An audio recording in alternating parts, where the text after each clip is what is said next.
Cool Hand Podcast, something you got to deal with. Welcome back to the show. I am your host. My name is Q. We have a special guest in the building. This is somebody who we have a lot of jack of all trades, but this dude is just good at everything. So we're going to get Right. into it. But guest, can you please introduce yourself? Hello, everybody. My name is Patrick, aka P Hightower, or that's what most people know me from is P Hightower, but I go by a few different names, but I'm P Hightower. Got you. So that's what I know you as. So, Mm, Patrick, welcome to the show. Glad to thank have you. you here. Now, this is what I'm going to name off everything that I know you for. And hmm I have content creator, fashion, streaming, gym, art, comedy. What else am I missing? Uh, long time ago, not many people know this, but I used to do photography, but that was a long time ago. And that kind of just like blended itself with my fashion stuff. But Okay, you named off everything. okay, so photography too. All right. So bet. So let's just take it back before we get into all of your creative pursuits. Where are you from? I am from Savannah, Georgia. Shout out to Savannah. I'm guessing born and raised. Born and raised, yeah. Born and raised down here in the 912. So what was life like growing up in Savannah? Growing up in Savannah, it's a very interesting story. So, growing up in Savannah, it's kind of different for everybody, especially me personally, because I didn't go to the public school system. So, like a lot of the things that the kids like picked up around here, like the lingo and just like I don't know, like what kids usually do around here, like hanging around outside, playing sports and stuff. I didn't do none of that. I was just indoors. I was crazy in kindergarten. My mama took me out of kindergarten and was like, "Nah, you wilding out at a young age. So we got to take you out of school." So they took me out of school and put me in homeschool from kindergarten up until I graduated. And so, you know, growing up in Savannah for me personally was very boring. And even after I met like a group of like my like forever life group of friends and stuff like that, it started to get a little bit more interesting, but it was still boring simply because Savannah don't really got that much for young people to do. It's like you really gotta have your group of people like growing up. Like if you don't, you just gonna be alone. Got you. Okay. So when you say you were homeschooled, were you like getting taught by like your mom or dad or whatever, or did you do like a cyber school for the most part? So like it's actually really interesting. So it started off with my mom, but my mom kind of had like a hard time like keeping me I guess you could say like attentive to like the work because I mean it's my mom, like my mom was like my friend, so it's like I kind of look at her and I'm like I gotta really like pay attention, but I mean it's like but I mean it's like so after that she put me in K-12. I don't know, I think K-12 is fairly known, but she put me in K-12, and it's kind of like you can do it from kindergarten through 12th grade, but I was in it from I forgot when I joined K-12. But long story short, I couldn't pay attention to that neither. I was just playing video games. I was playing video games for like 16 hours a day, just not doing no work. And I didn't do no work until like eighth grade. In eighth grade, I got put in like a formal like tutoring program to where, I was tutored up through eighth grade up until I got to high school. And then I got put in a Penn Foster, which I finished out the rest of my high school years. Okay. So that you got an interesting story, homie. So okay, so you do the homeschool joint, you get out of school, but what were some of your because like I said, I mentioned a lot of things like, the streaming is one thing, okay, video game thing there. But another thing, how were you artistically inclined? Because you can draw, dog. I seen your work. So how did you get into some of these hobbies? Did they start at a young age? That's another good question. So with the drawing thing, I mean, we all witnesses. So it's like it started off with me kind of like at a super young age, it's like, every kid in the hall used to fall asleep. And so what I would do is I would just draw.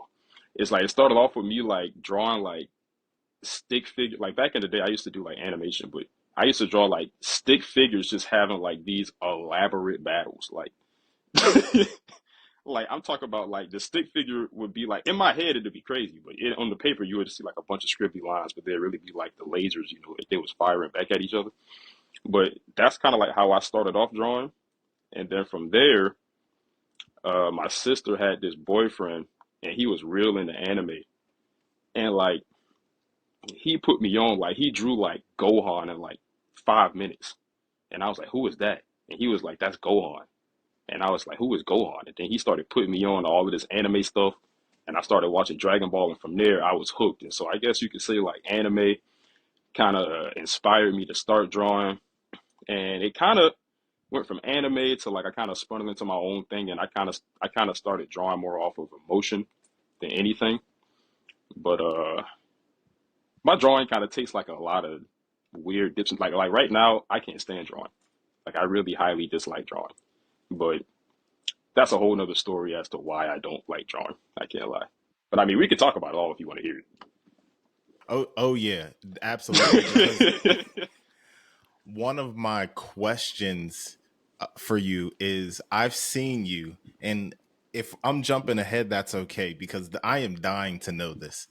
You have had several accounts of different things, and I feel like the accounts do well. Like you start getting these crazy numbers, then all of a sudden they just stop, they just end. And I am dying. That's why when I said I had some questions for you, that is the biggest question I have. You are you. That's why I say you're good at everything because you try these Mm. things, you get success, then all of a sudden you go Dave Chappelle back to Africa. So So, if you want to just start with art, you can. Why you hate it? If it's too deep, feel free not to share. But yeah, I'm wondering. I'm sure I'm not the only person either. I got you. So, I'm a pretty open book, so I don't mind like telling my story and stuff like that. But like, so with art, remember how I said like it became kind of like an emotionally driven thing. So it's like I went through like this real bad breakup, and I started drawing more and more and more as a way to like cope with it because it was something I was kind of already doing. And so like, but I started drawing like to like an excessive amount to where like I was just drawing out all my emotions, and it kind of got to a point to where like that's like where art became to me is like an outlet for me to express like my deeper emotions. And so like my art in a way kind of illustrates me throughout every period of my life. And so like even like with my most recent stuff, like I was doing like a lot of like fashion inspired art, and that's kind of like where I am right now. But it's like I guess once I pulled myself out of that dark place, I was like, huh, I don't really know why I'm drawing anymore. I don't, and so I guess that's kind of why it was. It's like I tried to do it as like just like a hobby, but I'm a perfectionist, so me and art kind of have like this love hate relationship because it's like I might draw something and you might say it's fire. I might look at it and be like, this is the worst thing I've ever created. I can't believe I spent 6 hours on this, and I'll be mad for the rest of the day. So that's kind of like my relationship with art. Got you. Thank you for sharing. So, and just to sum it up, it started with the stick figures. Creative person now. Let me let me ask you this: do you got ADHD? I'm just wondering. I don't know. I've never been formally diagnosed, but to be honest, I wouldn't be surprised if the doctor could just look at me and be like, "Yeah, bro, you got that junk." Like, Okay, and now I'm only asking because just from what you were saying from your upbringing, like getting taken out of kindergarten, then like you couldn't, your mom was doing her thing with you, and then you had to be put in like another education program to kind of so you can get your education. But I'm like, I wonder if because uh, even with the multiple adventurous content creation that you expose us to, it's like, man, this dude has like his hands like dipped in every little field and aspect. So okay, not to jump into your medical diagnoses and things like that, but just it just came across my mind. So all right, so that's one thing. And when it comes to fashion, and you've kind of explained these things on your Instagram story before, follow him at P Hightower, by the way, y'all. And absolutely. And what's your history with fashion? It's better. I got you right in front of me, so it's better you tell it than me try to recall everything. So like my history with fashion is also a whole nother like rabbit hole of stories.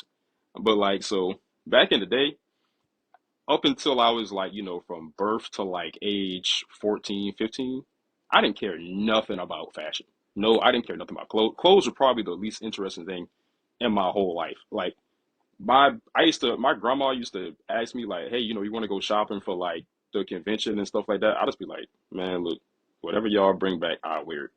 It's like it's like I did not care about like nothing I wore. But long story short, I met one of my closest homies, uh, and he was real into like fashion back in like 2014, 16 era. And so it's like back then, it was kind of like this like weird hippie wave, or not hippie, but like hipster wave that was going on where people was wearing like the big thick frame glasses.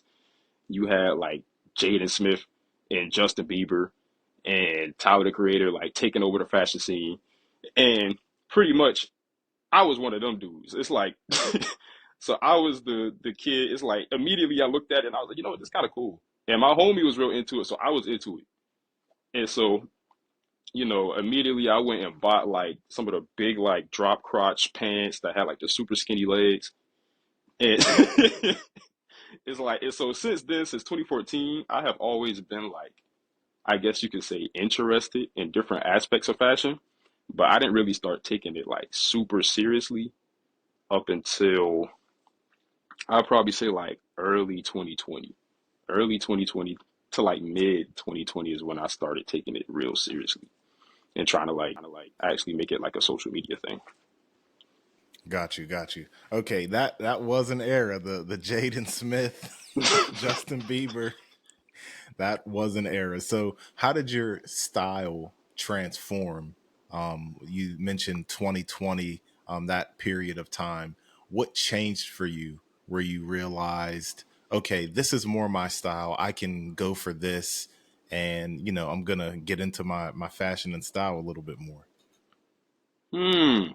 Good question. Good question. I will honestly say it was probably sneaker YouTubers because I was watching a lot of sneaker YouTubers. I don't know if you know any of these names, but like Bullet RC, Tony D2 Wild, it's a few other ones out there, but like they were kind of like sneaker and fashion guys, kind of like in the same thing. And so I was looking at them and I was like, these boys kind of fresh. And I was already like interested in shoes and stuff because growing up, I didn't really have that many sneakers. Like I would say like my very first like pair of nice sneakers, my very first pair of nice sneakers, and I worked for like a month to get them. It was the Master 12s, the all black joints with the gold accents. And I was like, I can't just spend $200 on some shoes and have a trash fit and these $200 shoes on. So I was like, I need to elevate my style in order to like meet the other stuff I'm buying. So I started off kind of like just like looking around online, see what other people was wearing. And this was kind of back before like the whole boom of like the Instagram fashion stuff really popped off, like wisdom blowing up on TikTok and changing the game. But like I would say my style kind of like evolved just off me, I guess you could say like observing. Like it's like I would wear some stuff and then I would just kind of like observe, see what was hot, and then kind of put my own spin on it and like change it up from there pretty much. Now, how would you define your style today? Hmm. I would probably define my style today. It can kind of bounce. It's kind of like how I'm. It depends on how I'm feeling. So like I mostly go for like like streetwear and stuff like that. But I also like to. I'm kind of like leaning into like this more. It's kind of like some stuff I haven't really shown yet, but it's more like I shown a little bit of it, but I also have like this sort of like classier side that I pull out every now and then. But to be honest, I don't really have like a clear definition of my style. But I guess I would say like a broad range is just like streetwear. Got you. And that's another thing too. When it comes to creativity, just yesterday, I saw on your Instagram story like a customized. Now, I don't know if you did this or had somebody do it, like a customized Castier fitted. I think it was the first drop that Castier did on the green fitted. And like I saw this, I'm like, this is crazy. Now, is that your work or did you have somebody kind of do that for you? That was actually my work. So like I was kind of bored and like one of my homegirls was like, I'm about to try like this Victoria Monet fit or something like that. And she sent like this picture of like Victoria Monet with like some super baggy pants on and they had like all these rhinestones and jewels and stuff on them. So I was like, hey, that's kind of dope. And so I had some pants coming. I'm actually wearing the pants right now, but I had some pants come in that had like some rhinestones and jewels like on the side of it. So I was like, matter of fact, I'm gonna just try to show them real quick. But like you can kind of see them right here, like they got like jewels and stuff running up the side of them. And so I was like, you know what? I need something to match the pants. And so I was like, what better way to do it than the Castier hat? Because I was like, it was just so like it has like the perfect material on it, and like I don't know, everything was just perfect about it. So I was just like, I'm just gonna rhinestone this one, and that's what I kind of ended up doing. Yeah, that's dope. That's dope. And for the record, just for the people listening or watching on YouTube, I'm having some weird issues with echoing. So if y'all don't hear me laughing when he talks or anything like that, it's because I'm muting myself. So yeah, those rhinestones are fire. And this is the another thing that I love. Like, although you say you can't, put a real definition on your style now, just being able to see the creativity that you're able to do with the jeans, what you're able to do with the fitted. I think that's dope because for me, I don't call myself like a creative person in that sense. I might put together a little nice fit or two, but like it's not anything compared to what other people can do. And when you look at certain things for myself, I'm like, man, that's really dope. So I think that's it, having being able to put a twist on things is a true gift, and it's just amazing to see how you put these things together. So going back to the rhinestones, how long did it take for you to come up with like that design and actually putting them on not only just the jeans but the fitted as well? Hmm. So it was actually I think I I think I actually did the hat in like I did the hat in probably like 15 minutes because I was in a rush because I had somewhere to be. But I went to Michael's and I was really looking for pins. I was looking for like blank silver pins, but I was in a rush and I couldn't find nobody, so I was like, bump it, I'm gonna just do rhinestones. And so I got the rhinestones and I found like a rhinestone letter P. And so I was like that and I just bought all of that and just started sticking them on when I got home pretty much in a design that I thought would, like look cool. I wanted like one side to be like completely covered, but I didn't get enough rhinestones and I knew they would all fall off anyway. So I really got to redo it, but that might come like sometime later. I got to get like one of them bedazzling guns or whatever they're called. Got you. So we're doing all this fashion stuff. You got into posting the fashion, the fit pics and things like that. But fashion is a big thing, especially for content creators now. You can make something of yourself. Get some ad placements, some stuff like that, and it looks like you've gone that route with the fashion content. And you're doing the reels, you're doing. I'm sure you're on TikTok. Is that the case? I am on TikTok, but my TikTok is like so. It's like I put like no time into TikTok because I just know TikTok doesn't. It's like TikTok. It it like looks for. I don't really know what TikTok looks for. I can't lie. It's like I know what Instagram looks for, and I know like what works on Instagram, but TikTok is just so random. Like I literally seen like a video of like this. I don't know, like grandma just staring at the screen, and it was like some underground rappers like song in the background, and she was just staring at the screen. That junk had like 2 million likes, and I was like, "What is this?" And so at that point, I kind of realized I was like, "Bruh, yeah, it's just I'm just gonna throw the junk up on TikTok and see what happens." But it's like my TikTok only got like 70 followers. It's like I don't like TikTok. I do the same thing. I don't. I feel like I'm too old for not too old for TikTok, but I feel like a grandpa when it comes to that app. So I don't I don't put a lot of energy into it. I log on, like I get on and I'll post the same reel that I do on Instagram onto TikTok.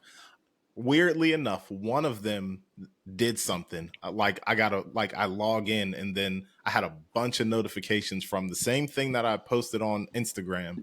For some reason, this same one did something on TikTok. I don't understand it. But shout out to the TikTokers. That's the wave, I guess. But yeah, yeah, beats me. It's actually So funny enough. Oh, my bad.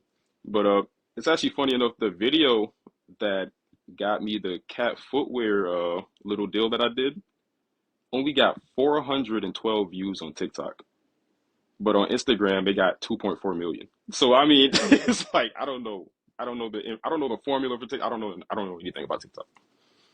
that shows the vast difference, and it shows the benefit of having multiple social medias when you're doing content.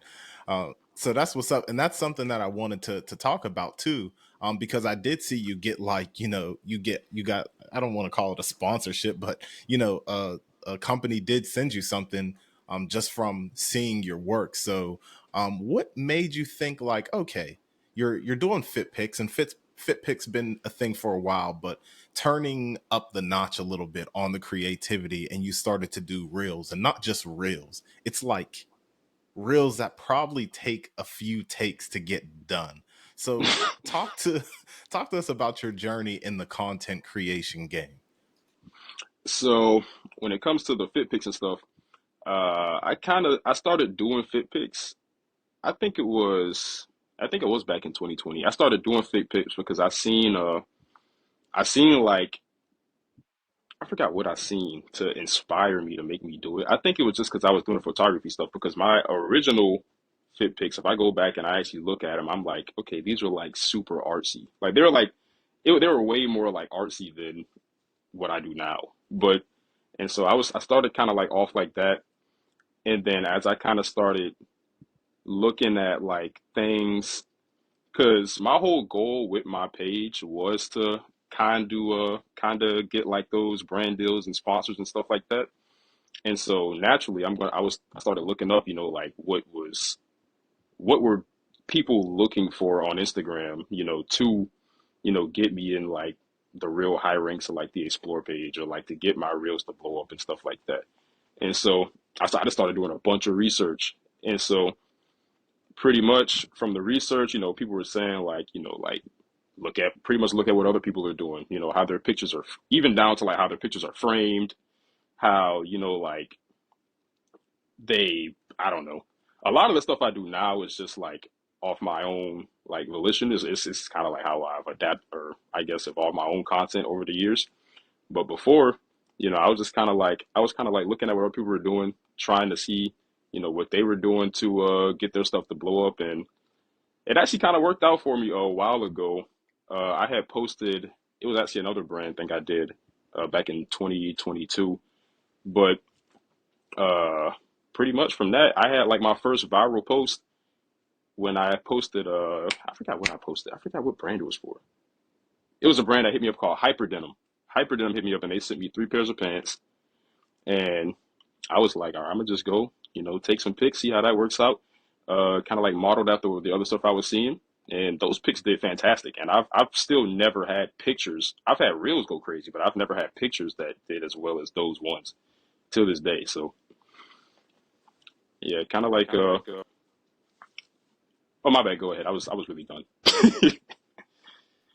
Yeah. So no, I think that's pretty cool. And that's interesting. One thing that I appreciate, because this is a big thing for me, uh, is that you kind of like got yourself in the door, so to speak, by doing the research and kind of modeling your content after what will get you through the viral door, but then still having like your own authenticity to things, do what you got to do to get in the door, then get back to being yourself, because that's a Exactly. big thing. Like I'm a big, like I say, I just feel like an old person. It's like, why is everybody doing the same thing? Where's the personality? Where's your own spin to things? So that's one thing I do want to appreciate, or give credit to.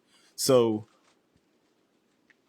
where do your ideas come from? Because you went from, okay, you've taken great pictures, like you do all sorts of poses and stuff like that, and then you go up to, you work your way up to the reels, and you start, going viral with this and viral with that.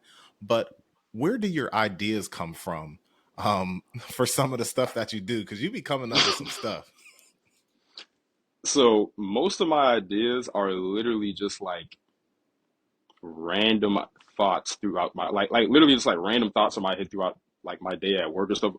Every single reel I post, probably like every reel I posted in the last like I don't know, maybe 3 months, I made it at work. Like I recorded the content like when I do like my little like day shoots and stuff. And then at work I just edit it all because I have like a lot of free time at my job. I work 12 hours a day. So it's like we kind of, and we don't get any formal lunch breaks or anything. So we just kind of take breaks all throughout the day. So whenever I have like a long stretch of time, I just go chill somewhere and edit all the ideas and or write down all the ideas I'm kind of having throughout the day. Like even the reel that went viral, like I recorded that reel inside of a train car at work, and, and just because I didn't want to let the idea like go before I left, and I knew it would be like more fire if I recorded it at work. And so like yeah, like a lot of the ideas I have like are even work related. Like I really could start like a whole nother page just based off my work life, but I barely have enough time as it is. So How do you deal with hate? Because I've seen now I've seen some of them comments under your thing, and I'm like, now hold on. So so let's take one thing at a time. What did you post? And for all inclusive purposes, you didn't post anything inappropriate or nothing, but what did you post, and how did you garner hate from it? let's see. So I forgot what did I post. It was like it was like something where I was like my coworkers. It was like I think I posted something about the caption was like my coworkers are always telling me, and people were in the comments like flaming me about this because they're like, your coworkers didn't say that. But I was like, my coworkers always say, don't forget me when you make it. And I was like, but y'all are exactly who I'm trying to forget or something like that.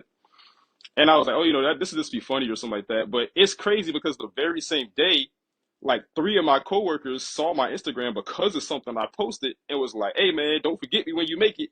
And so all of the people in the comments that was roasted me saying my coworkers never said that, they did say that. But like but like yeah, so the way I deal with it, it's actually kind of funny. If you've ever experienced hate online, you never get hated on by the people that are into the same things you are. It's like so I might look at like somebody hating me and then I click on their page and it's just like a private account with like a picture of like a little kid or like or or like it's some dude who he might even be taking fit pics on his page, but it's just like him in like a Nike tracksuit in every single picture. And so from that, I'm just like, okay, this person just doesn't understand like what I'm doing, and he's just speaking from his own perspective. And so I mean, like when it comes to haters, yeah, I mean, I don't. I look at it and I'm like, I mean, why did you have to say that? But but in the long term, I'm just like these people don't know what I'm doing. They don't understand what I'm doing, and they probably got nothing better to do than just sit on the internet and bash some random dude they just scroll past video, you know.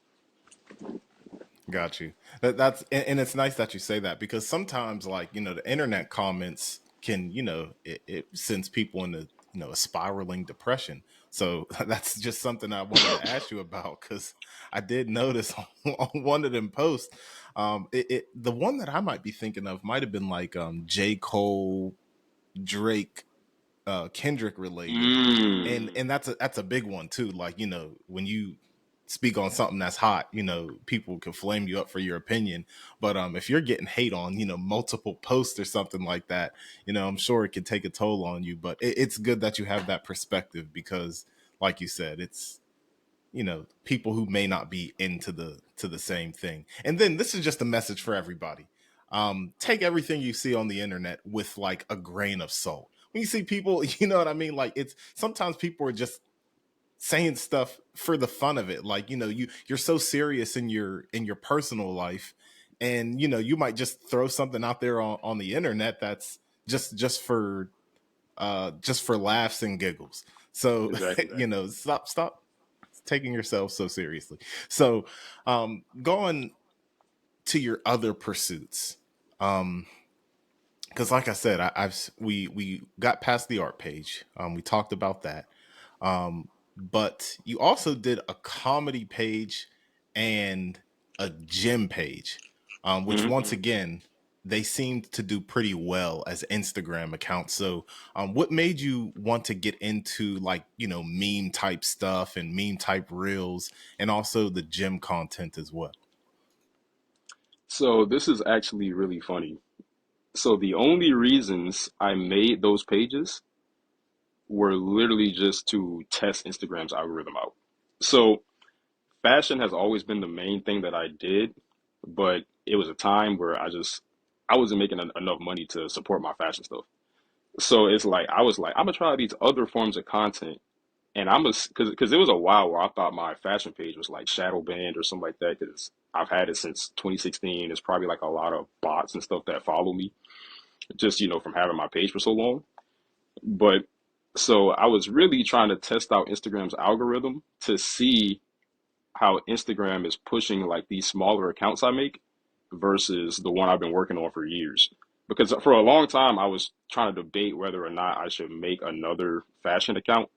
And I'm still trying to debate that because I don't know what's going on with my algorithm right now. But, but, it's like I put a lot of work into those accounts just to see like how long well I didn't put a lot of work into the fitness one. I don't know why the fitness one blew up in a day.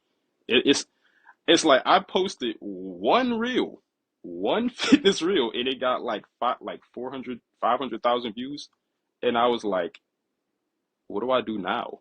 It's like after that I think I posted like three more and they all did well, and I was just like, but I really just like working out. I don't really want to make this a thing.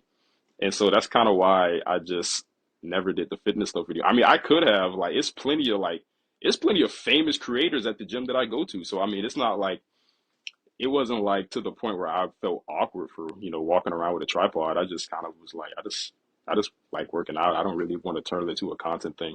But that was another thing where I was just kind of seeing how fitness content worked because one of my homies posted a fitness video, and that was back when I was doing fashion, and his fitness video went crazy, and I was like, bro, you don't even do content. Why are you blowing up?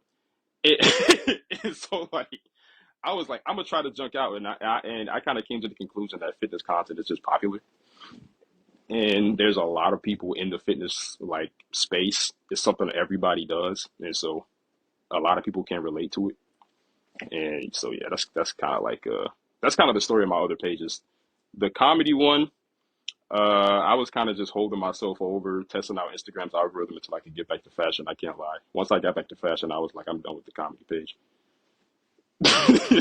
Got you. So yeah. And that honestly answers my questions because I'm like, this dude is like successful at every page he makes. Why stop? So that makes a lot of sense for me.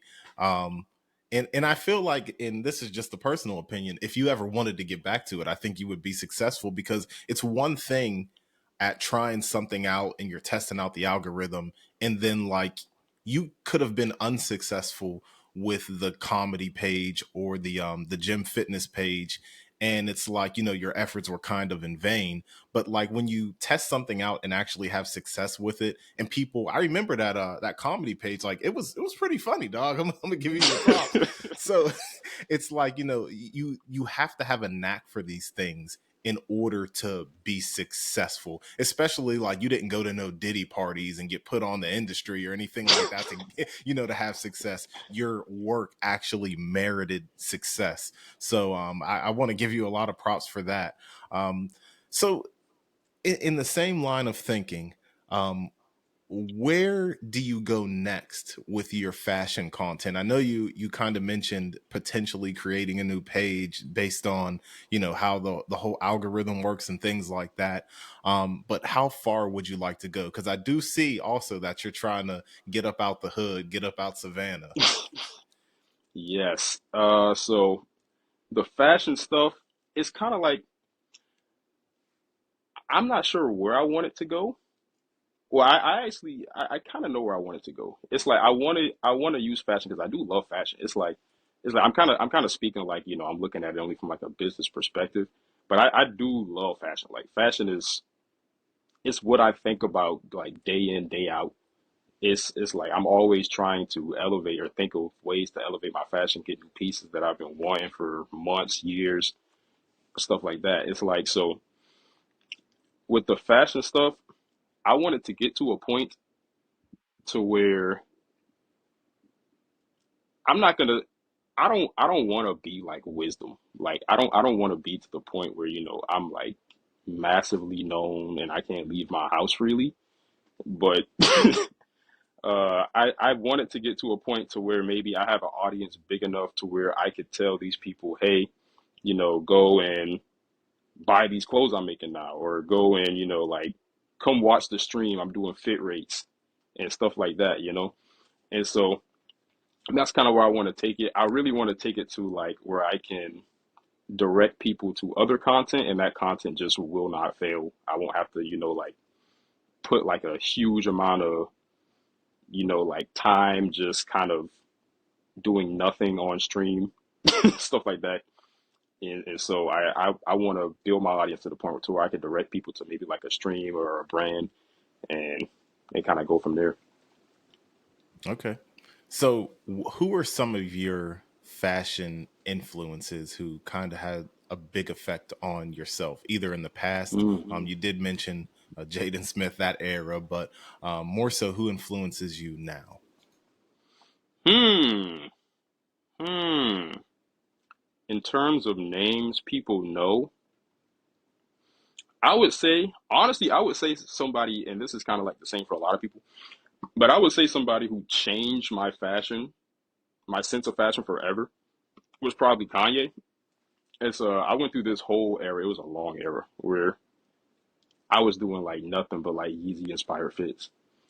It's like I would say Kanye from like 2021 up until like 2022 ish was probably my biggest like turn in fashion. Is when I stopped wearing skinny jeans and I started like experimenting more, like looking at my fits more like silhouettes and not like just I don't know like clothes.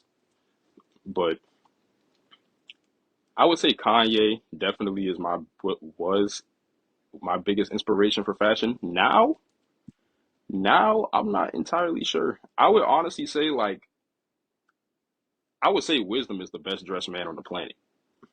I would honestly say that. So, but I look at Wisdom more like a bar to reach more than an inspiration.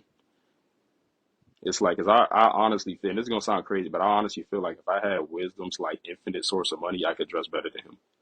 But, but I mean, it's like, in case this pod goes crazy, I'm not throwing no shots at you, bro. But I mean, I really do feel like if I had wisdom's bread, I could be better than wisdom.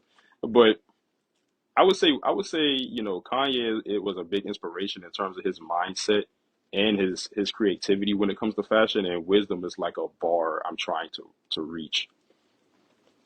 Got you. And what are some of your favorite brands to buy from? Hmm. Favorite brands to buy from? Uh, right now, right now it's this one brand. They make like a lot of crazy denim. It's called. I only have one of their pieces, but it's really because they take like a really long time to ship things. But it's called No Face Studios. They work with a lot of people. They work with like Travis. They work with Drake at one point, I think, and they just been on the come up. Like they got like some. They're a fairly new like fashion brand, but they just got like some crazy pieces. Like all of their stuff is handmade. I think it's made in the U.S.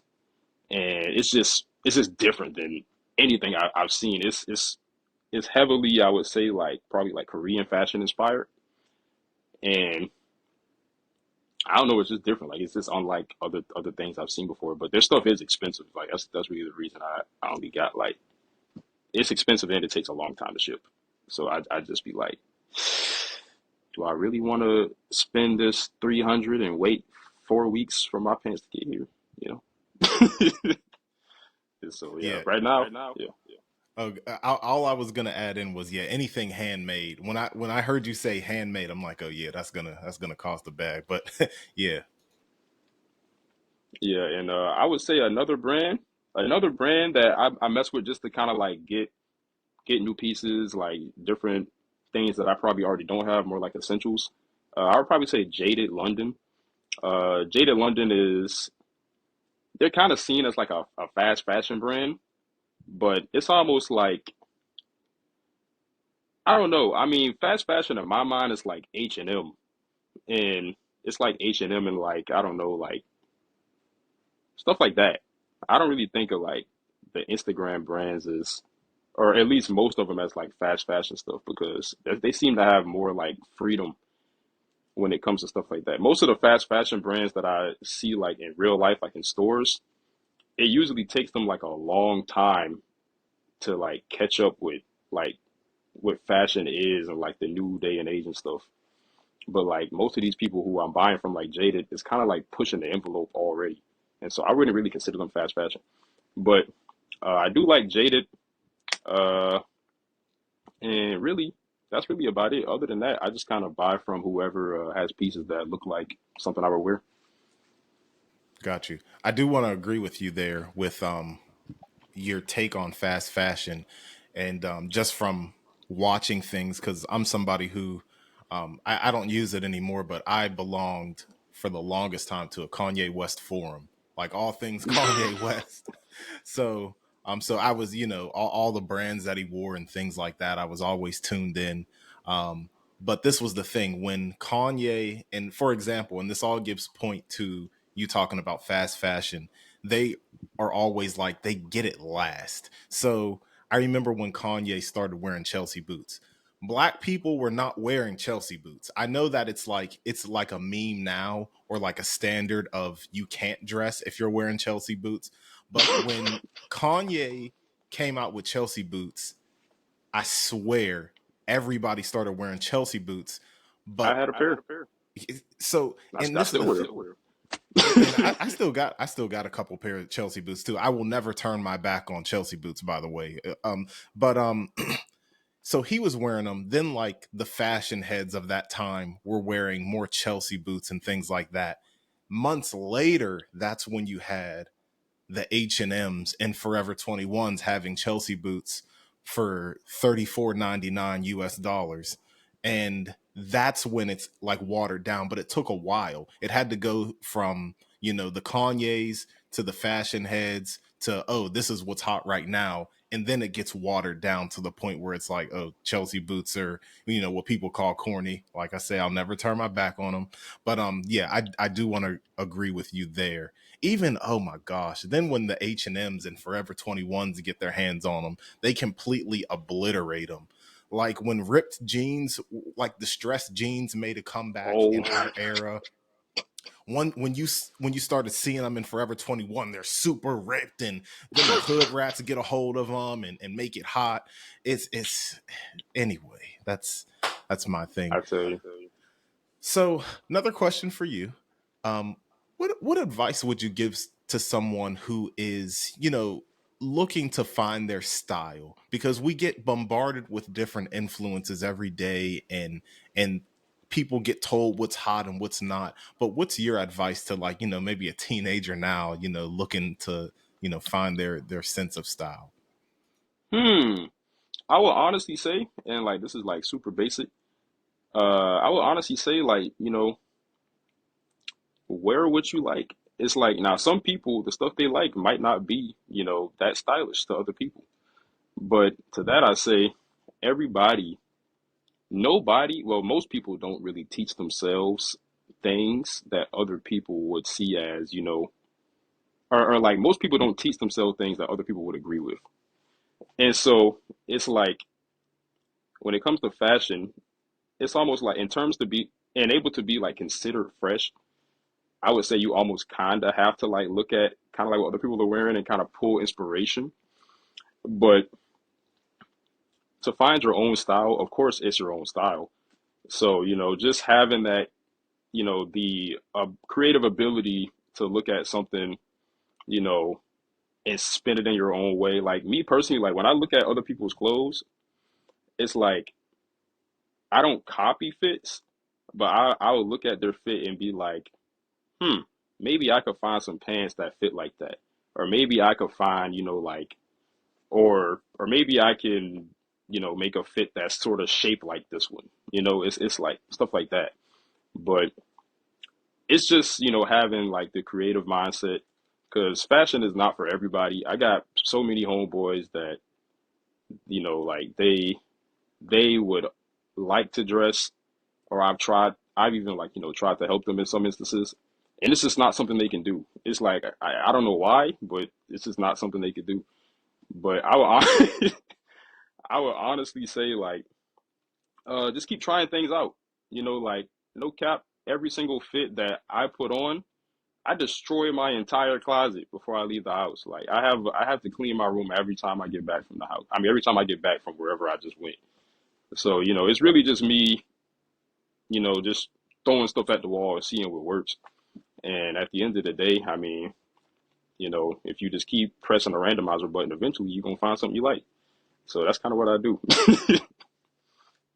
No, I like that. I like that. So thank you for that.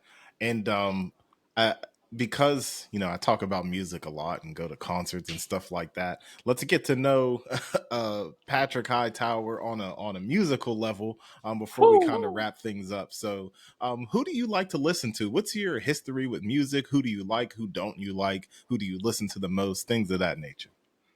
So my history with music is very interesting. So when I was growing up, I hated music. I did not like music at all.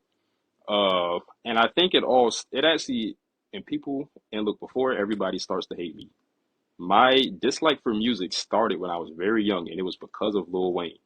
So this is gonna sound crazy, but when I was a little kid, I just did not like the way Lil Wayne sounded. I didn't know what he was saying. It's like because I was young, I didn't understand none of the words he was saying. I was like 6 years old. And it's like my sister, Lil Wayne was my sister's favorite rapper. And so she would just always be playing Lil Wayne. And I was like, I don't like how this man sounds. His voice hurt my ears. And I didn't know what he was saying. So I didn't understand what the bars was. So I couldn't appreciate it on any front. And that made me kind of like, I heard so much Lil Wayne growing up and I just didn't like him at the time. I love Lil Wayne. Now I think Lil Wayne is the greatest rapper of all time. But it's like, he was sort of why I didn't like music growing up. But after I got past that, I initially hopped on like a crazy long dubstep binge where I only listened to dubstep and I guess you could say trap music back with which what was considered trap music. I guess you could call it white people trap music. Uh, back in like 2014, where I was listening to nothing but dubstep and this trap music, and that was all I was listening to. And then I don't know if you know him or not, but another brother, his name is Don. He goes by J Kilowatts. That's one of his that's his rapper name. But he put me on to Kendrick when I was 15 years old. He put me on to Kendrick, and ever since I found out about Kendrick, I literally have not listened to dubstep since then. I literally haven't. The first Kendrick song I heard was Cartoons and Cereal, and ever since that day, I have literally not listened to dubstep. Shout out to Cartoons and Cereal. That is a classic. That it's a throw in 2024. That's a throwback. I want to say the song came out around the Good Kid. It was around the Good Hmm. Kid, Mad City era. It was definitely before the Pimp a Butterfly. That is a classic song, classic gunplay verse. Shout out to Jay Kilowatts as well. I'm not sure during the pandemic. There was like this huge like group chat that I don't know how I got into it. It was a bunch of like witness artists, and I Hmm. don't and I definitely I saw his name on like a couple features from people that I knew, but I know I'm pretty sure he was like involved in that like artist group chat because everybody was collaborating around that time during the pandemic. But definitely know that name. So shout out to UJ Kilowatts and put my man on the Kendrick because that's a good decision to make. But yeah, go ahead. And so ever since then, like, I started off kind of like hopping on the hip hop wave. I went from Kendrick. Immediately after I found out about Kendrick, I got put on to J. Cole, probably by Jay as well. I listened to 2014 Forest Hill Drives, and ever since then, I just kind of went on like this rabbit hole of artists. From the Kendrick stuff, I found out about a bunch of other artists. I found out about the Control verse, all of this stuff. That led up to the stuff we see in today, and it was just interesting to me. And so, like, when I first started listening to rap, I would say my when I first started listening to rap, my big three was uh, J. Cole, and Big Sean. That was my big three when I first started listening to music or hip hop rather. I couldn't help but notice I did not hear Drake's name among any of the people that you listen to. What So is so your history with Drizzy? so my history with Drake, I don't really know when I started listening to Drake because I never liked Drake. I literally never liked him. But I mean, I like some of his music now. It's like before all of the beef stuff that happened, I could even say I was one of those. I wasn't a Drake fan. I wasn't a Drake fan, rather. I would probably call myself a Drake believer. And the reason I say that is because I knew his prior music was good. Like I knew it was. But what he was putting out was just trash. Like when I first got put on the Drake, the very first Drake album I sat down and listened to was Views. Like that was the very first Drake album I sat down and was like, oh my God, that's a Drake album just came out. I listened to Views, and I came out of Views with like three songs, and none of them was even rap related. So I mean, it's like I never seen Drake as a rapper. I mean, I knew he could rap, but I always looked at Drake. I looked at Drake like the early Weekend. You remember how when the Weekend was like singing, he was mainly singing, but he was like rapping here and there. It's like that's kind of like how I used to look at Drake. I mean, granted, I look at him more of a rapper than the Weekend now, but it's like I never really looked at Drake as a rapper. And so when people was putting Drake in the conversation of like, the greatest of all time, I was like, bro, what? But it's like I never looked at him as a rap because my first introduction to hip hop was Kendrick, and Kendrick is just lyrics. And so I mean nowadays my view on rap is a bit different because before I was one of those like I was I was one of like the mumble rapper hating, just I didn't like nothing that was coming out the underground. All of these new people was dead to me. I was one of them people. Nowadays I look at it more and I'm like the rap that's not lyrically based, it's just fun music to listen to. It's like I don't even like people always try to look at, artists like Cardi. and even like some new people coming out like Ian and and all these other people like Laser. It's like they look at these people and they're like, oh, like I don't even know what they're saying. They ain't saying nothing. It's not. It's stupid. Which I mean, in the grand scheme of things, it is kind of stupid. But it's just, but it's just fun music. Like it's just fun music to just listen to. It's like I listen, like I personally can bump to Kendrick. Like people are like, oh, you can't really bump Kendrick. I'm like, how? Like Kendrick has so many like banger songs, but he's like the only lyrical rapper that really gets me like that. It's like, well, no, Jid too. Jid is another one. Jid is I put Jid in my big three. But yeah, it's just my takes on Drake. I know this kind of spun like way off topic, but my takes on Drake. I mean, he alright. And musically wise, I never looked at him as like a true rapper though. Like that's just kind of like how I never looked at him like that, even with my limited knowledge. Got you. I had to get your takes because we love music on the Cool Hand podcast. So thank you for sharing. P Yeah. Hightower, everybody. If there's anything else, this isn't. Yo, I just realized we got fireworks. That's crazy. I didn't even know how to do that. But if I just did that on accident. I For real? guess I Wait, thought you did that intentionally. it's a gesture, bro. That's crazy. I don't even know how We're to do. learning. I'm learning something. Let me try. Wow, that's so fake. Wait. Wow. All right. That's how. Well, that's messed up. How am I gonna be the one who uses this platform and it doesn't do that for me? All right, so this is an open floor. If there was anything that I missed, any shout outs, anything that you wanted to say, just in general, the floor is yours. Let's see. In terms of other fashion people, I want to shout out Saul. That's my boy. I would honestly say Saul is, and I know he not, but he is, in my eyes, Saul is like the last true sneakerhead that could dress. Like, I think you know Saul. It's I don't know how to really pronounce. I think it's Yoso Boricua. Yeah, Yeah. yeah, yeah. It's like he like the last true sneakerhead in my eyes that really could dress. It's like sneakerheads mainly like in general don't really take like the fashion stuff too seriously. But Saul is like the freshest sneakerhead that can dress in my opinion. So I want to shout him out. And then let's see. I got a crazy fit on the way. I don't know when the rest of the stuff gonna be here or when I'll be able to post it, but it's gonna be wild. And also I want to ask you a question. So like where do you see like the podcast and stuff going?